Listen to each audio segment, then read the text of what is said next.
Here's an idea of what you see when you first come into BackCountry Navigator XE. If you take a look here at the top left, we have a search bar here, and what you can search for is a place.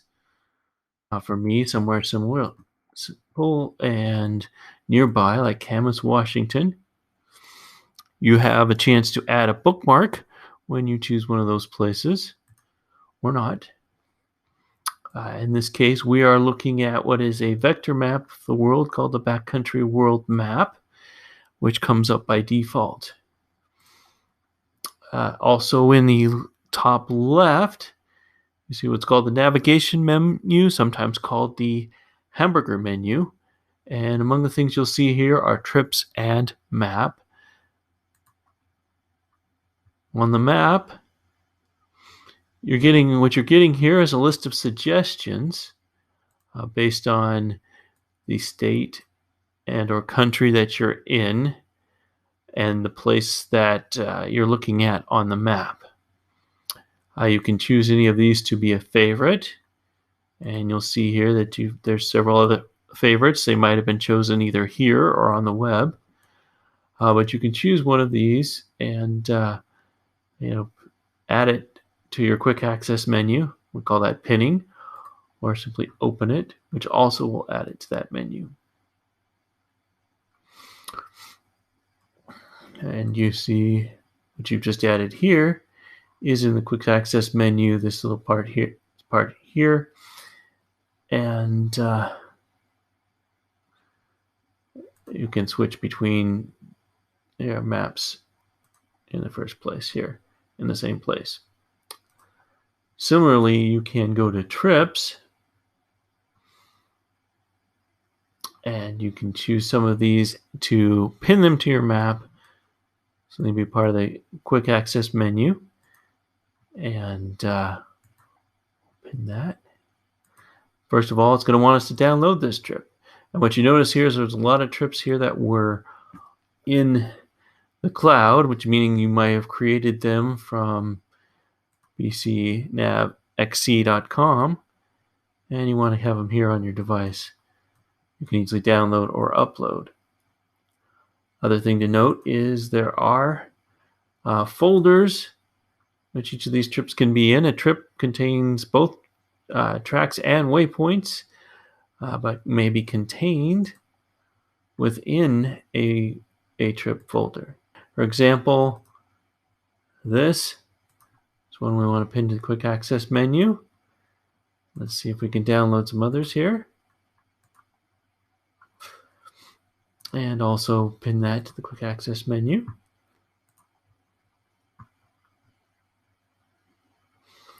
Okay, and what we'll find is we have these trips that we've pinned. You can choose to center on one of these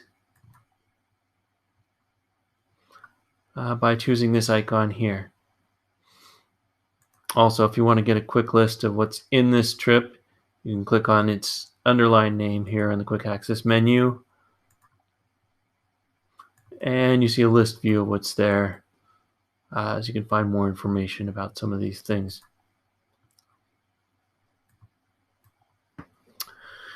Okay, what I've been talking about here is the quick access menu, and if you've chosen maps and trips, they're here. Quick access, you can display up to 5 of these at a time. Each trip contains tracks and waypoints that are in a collection. Overlays, you don't have any yet, so we'll wait on that. Up in the upper right-hand corner, you have a rotation control. You can use it now to change between north, up, and freeform, but usually using it during navigation. You have a place to zoom in and out. You have a My Location button, which will center on your location, start navigating that way.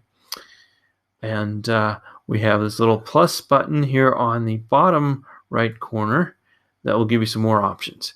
And some of the important options you'll see are to download a map, start recording a track, draw some items, create a new waypoint either at your current location or add a point on the screen. And that's what we have here on the front.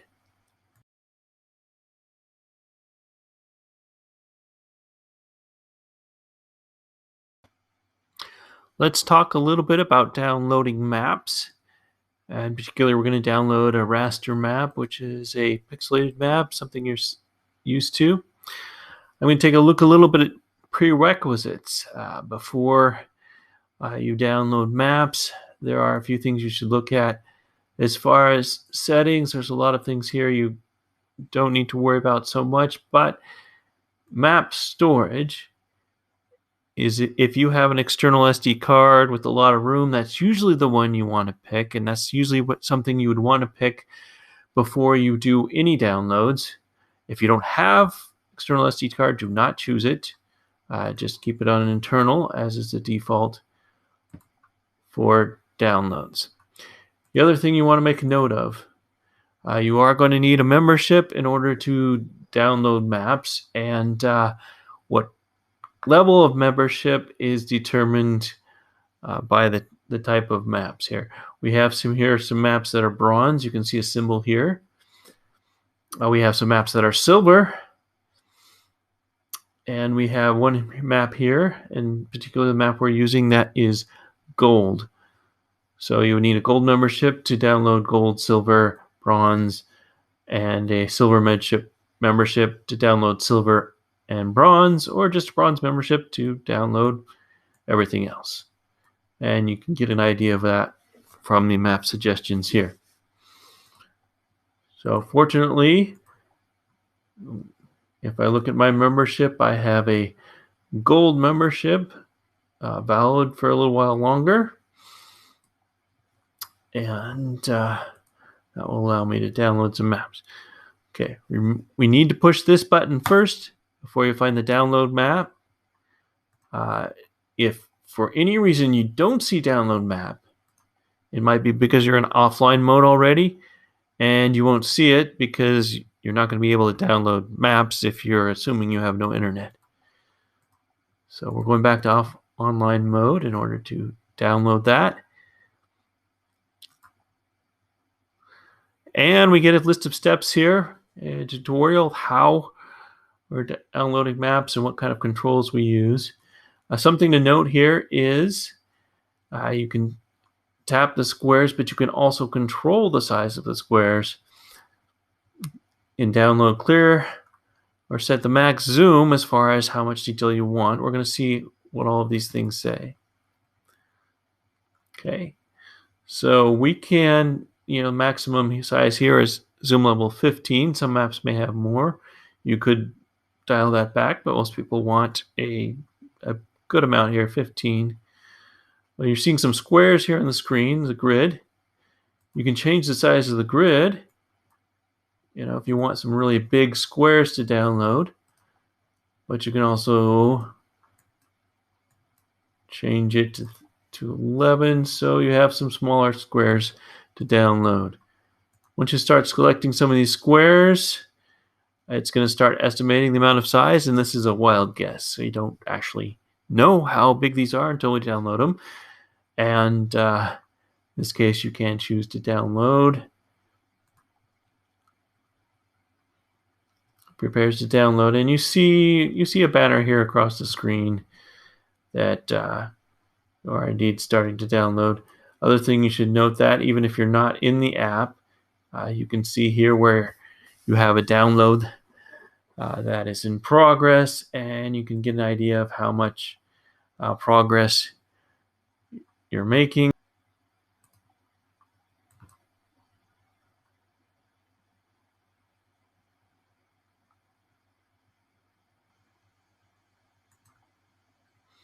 Okay, so these downloads are complete, and the important thing is, once those downloads are complete, you can take it back to offline mode.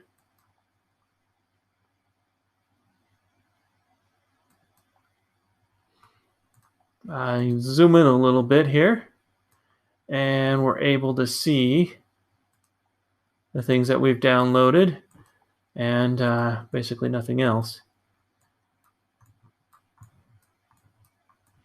even though we're offline. And this is what you'll see if you're out in the woods. You put this in offline mode. If you wanted to download more things, you can go back to online mode, But in order to see what you already have downloaded, here's a little trick you'll want to keep in mind. You start a download map process again, and these tiles here that are yellow are at least partially downloaded from before. And in that case, you could actually delete them. You don't need this one anymore. You could delete that one. And unlike previous versions, this is a pretty instantaneous operation. We've deleted one of those, and you could download and get another one if you wanted. And that's what a download is. Thank you.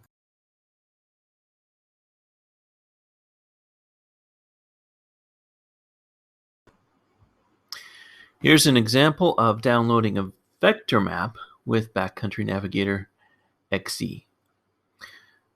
So here, one vector map is the BackCountry world map, which covers the world, but still might be the best choice in your country. So let's take a look at what it takes to download a vector map, and there's some slight differences from most of the other maps that you're using. We're going to choose the plus sign in the download map, and then we're going to take a look here at a catalog. We're loading a catalog of blocks. We have big blocks of the world that we can choose. You can see these are green here because these blocks are ones that we've already downloaded before. It tells us what kind of space that requires. And maybe we need this one because we're going to continue up the Pacific Crest Trail up to the middle of the state here. So we can choose to download this block. And as we do that, the download process starts in the background. Okay, we see this download finishing up here, 98%. Okay, we've got a Once you downloaded some vector map blocks, you're free to use them offline. So let's switch to offline mode. And one thing you should note about these is that they tend to load when you center on a new block. So you may see something like this happen. And then you're ready to use them in navigation and using them offline.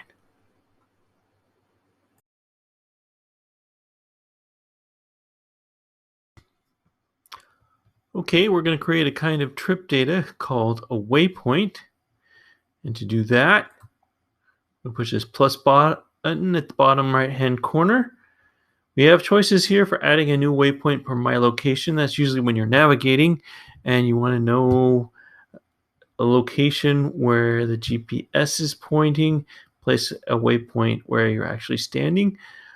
But a lot of times you want to put a waypoint on the screen at a location. So we're going to choose that. Now we have this triangle screen here.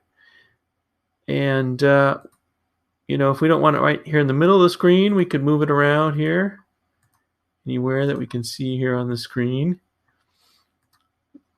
We gave it a name, and sometimes you won't be able to save it yet until you've created a trip. And a trip is something that stores waypoints and tracks that are presumably related. So at some point you're going to create a new trip. It could be named for today. You could leave that, and you could choose a folder to put that in. You may not have any folders, so you can make a new folder. And so we're going to say this folder is the AAA folder. And save this in the trip. And now we can save the waypoint. Before we do that, we maybe want to choose an icon for it. And we got lots of nice icons here to choose from. Probably too many, and so we'll try to make this easier for you to find one. But we could choose something like campground for a symbol. And we see the campground symbol there. And we're going to save it.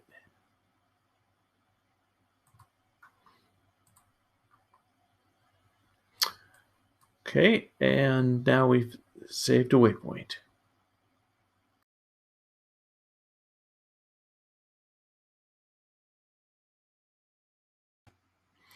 Okay, we're going to try out some draw functionality. And again, you're pushing the plus sign here, and you're using the draw. And you can see things here. You can see different possible colors. You can create uh, even more colors from there. But what we want to make sure of is we check what kind of thing do you want to draw. You could draw a polygon or freehand polygon where you're holding your cursor down and drawing something, polyline, which means multiple points, or freehand polyline, which also is kind of more of a scribble. But in this case, we want to choose an Autoroute because we don't want to freehand draw everything. We want to try to create that automatically based on OpenStreetMap data on a trail. So let's give this a try. Going to give some instructions here, brief us on what to do. And basically, we want to choose a couple of points, and this is similar to drawing a polyline. And we're going to just choose a few points on here. We're keeping track of where we actually make some decisions along the way. We're still following this path up through here, and we keep going through here.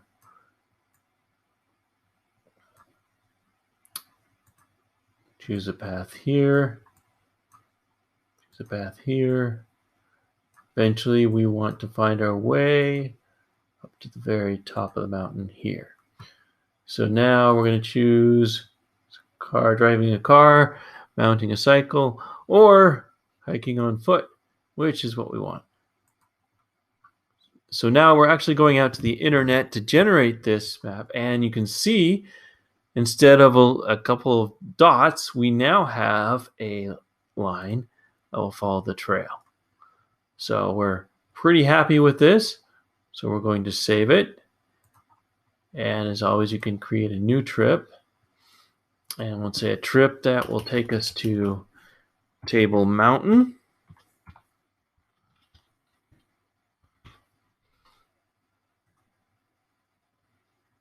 Save it, and we save it here. Okay, so now we have this, and we could always change the name of it. You can see Table Mountain Route.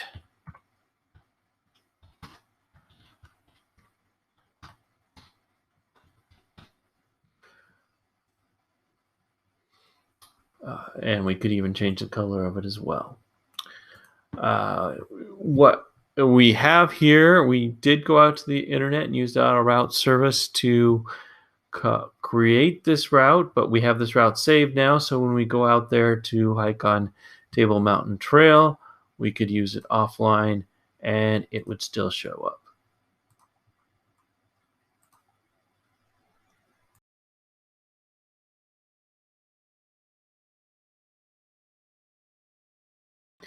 Now we're going to look at navigation, which is finding your location using the GPS hardware in your Android phone or tablet. There are some tablets that don't have GPS hardware. We appear to return location in some other apps, but that's misleading because it only works when it's on a Wi-Fi network. It's not going to help you out in the wild. But most hardware does have GPS hardware. So when you push the My Location button just below here on the behold the zoom buttons here, that will center on your location. And as you can see, we got the map here in a north up mode. So you have this pointer here. It's going to turn according to which way you're headed, while the map stays with the north at the top. You can use this rotation control here in the upper right, and you can change it to compass mode. And this is generally most useful when you are walking, holding your phone level, trying to orient yourself while you're standing in one place. Compass navigation mode is helpful for that.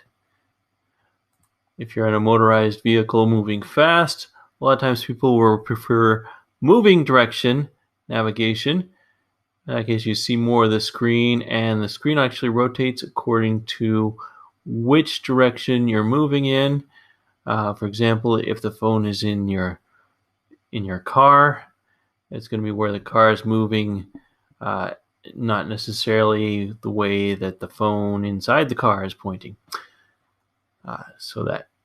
So those are the choices you have. You can click between them. In order to do that, you've got to be centered. So you push this thing every time you need to recenter. And then you can toggle between these navigation modes. Power user tip here.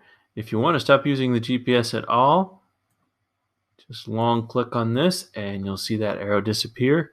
And you'll be back in regular map browsing mode.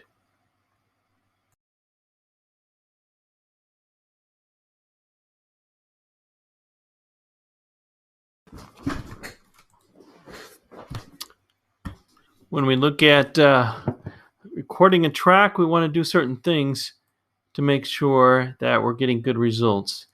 In order to do that, we're going to check on some of the settings on the phone. So go into here to our phone settings. This is an Android 10 phone. And what do we see on here? We see some things of batteries. We want battery saver to be off. If there's anything that causes it to come on for any reason here, then we need to make sure it doesn't come on. Sometimes if you do have battery saving in a power mode of mid, then it's going to create straight lines instead of a jagged track like you're expecting. Another thing to look is location. We're going to see which apps have access to location. These are some that have recently requested it. But we're going to look here and see which apps are allowed access all the time. If you have something that says allow only while using the app, then you'll be in trouble with tracking, because when you have tracking in the background, it's not going to think that you're using the app because you're not interacting with it. So it's better, if you want a good track, to allow all the time so you avoid a bunch of straight lines instead of a jagged track like you're expecting.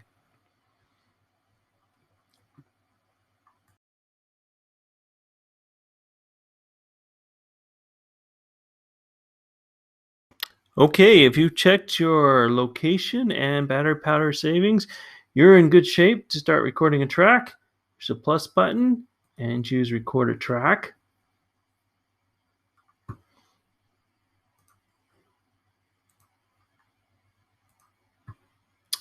Your track name is chosen automatically. You might need to choose what trip you want to save it in, but otherwise you will choose something and can choose a color, but basically you want to push start and you can start recording that track.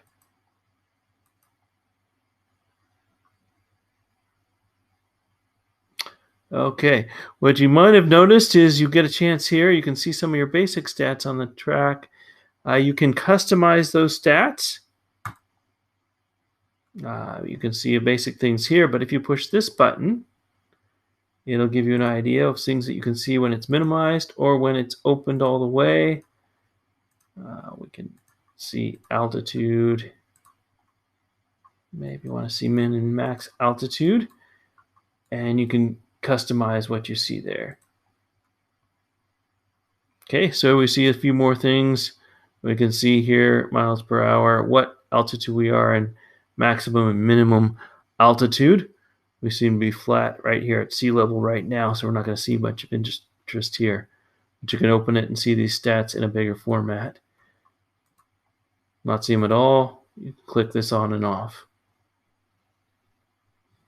And when you get done with tracking, you can push this button here to stop the track recording, and you save that track successfully. And you want to stop navigating at all, you can remember power user.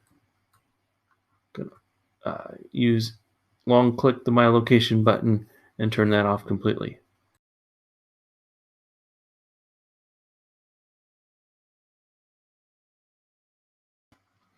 Okay, a common question we get about is what do we do about entering some coordinates, and what is the quickest way to enter some coordinates?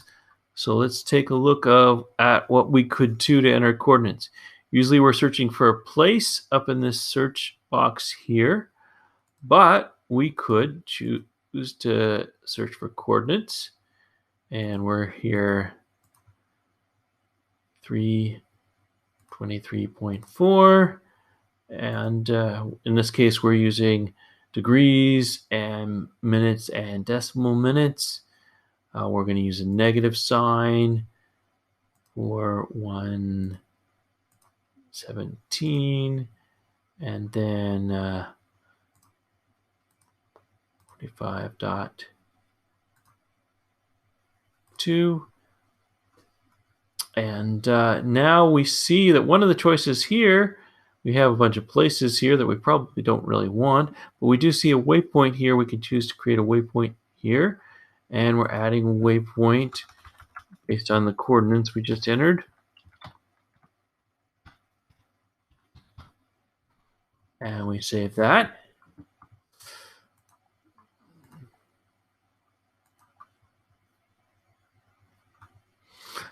Okay, and one thing we can do now that we have a waypoint is we can choose to go to this waypoint, and that'll draw a line from where we are to where this waypoint is, and we can find our way there. Unfortunately, we're 223.19 miles from there, bearing 195 degrees east. Even if we could walk in a straight line here, it would take us a long time to get there. But there's one example of entering coordinate. Other formats are possible.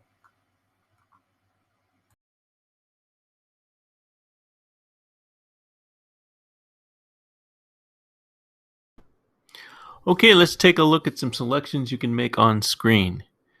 For a single tap, you can select any of your objects if you want to identify or edit them. In this case, we look at one of these waypoints.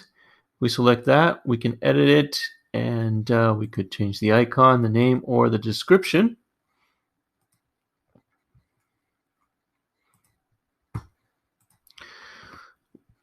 You can also choose something like this recorded track, length 4.47 miles.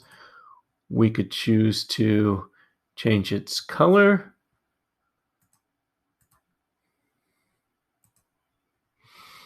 And name and description as well.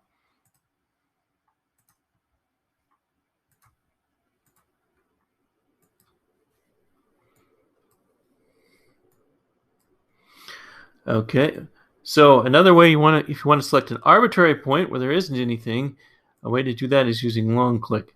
As you do that, you see this magnifying glass here, and you take the magnifying glass, and that can get precisely. If you want to get somewhere precise like that, you have a choice of go to this location, but you could also choose to create a new waypoint, change the name or icon, and do it that way, and then save it.